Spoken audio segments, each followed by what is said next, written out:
नमस्कार। कल कांग्रेस के टिकट डिक्लेयर होने के साथ ही राजसमंद की 2 सीटों पर एक अजीबोगरीब संयोग बन गया है।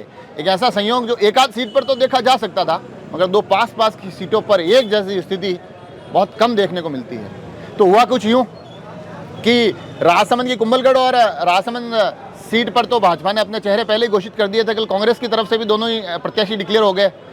राजसमंद से नारायण सिंह भाटी, कुंभलगढ़ से योगेंद्र सिंह परमार। और उसके बाद जो स्थितियां बनी है उन स्थितियों पर गौर करना जरूरी है। 2018 से थोड़ी तुलना करनी जरूरी है।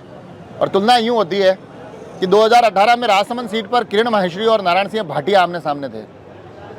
किरण जी की देहावसान के बाद, उनके देहांत के बाद अब 2023 का जो चुनाव हो रहा है उसमें नारायण सिंह भाटी कांग्रेस की तरफ से यथावत बरकरार है। 2018 का चेहरा भाजपा की तरफ से 2018 के प्रत्याशी की पुत्री अब चुनाव लड़ रही है, दीप्ति किरण माहेश्वरी। यही संयोग सेम कुंभलगढ़ में भी हो गया है। हालांकि वहां कांग्रेस की तरफ से हुआ है।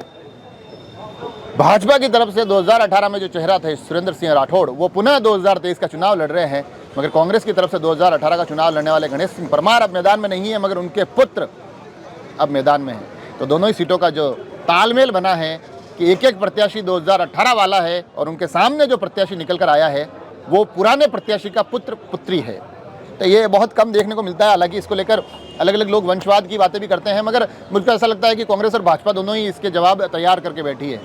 कांग्रेस के कुछ लोगों से चर्चा हुई, उन्होंने कहा कि वंशवाद तो वो होता है जो आदमी अचानक से आ जाता है राजनीति में। ये तो 5 साल से मेहनत कर रहे थे, कांग्रेस के पदाधिकारी हैं योगेंद्र सिंह परमार, तो यहाँ वंशवाद जैसा कुछ नहीं है। भाजपा वालों से बात करें तो वो कहते हैं कि वंशवाद तो वो होता है जो जीते जी नेताजी अपने बच्चों को राजनीति में लेकर आ जाए। यहाँ तो किरण जी के देहांत के बाद पार्टी की भले के लिए उनको आना पड़ा, पार्टी को सीट जिताने के लिए आना पड़ा। तो ये दोनों ही अपने तर्क वितर्क करते हैं, मगर इस तमाम तर्क वितर्क आरोप प्रत्यारोप के बीच में ये एक संयोग बड़े गजब अजब हुआ है कि दोनों ही जगह पर एक पुराना प्रत्याशी और उनके सामने पुराने प्रत्याशी के परिवार का एक परिजन चुनाव लड़ते दिखाई देगा। परिणाम क्या होगा वो देखने वाली बात होगी। आप सभी लोग जुड़े रहे राजसमंद एक्सप्रेस से। धन्यवाद।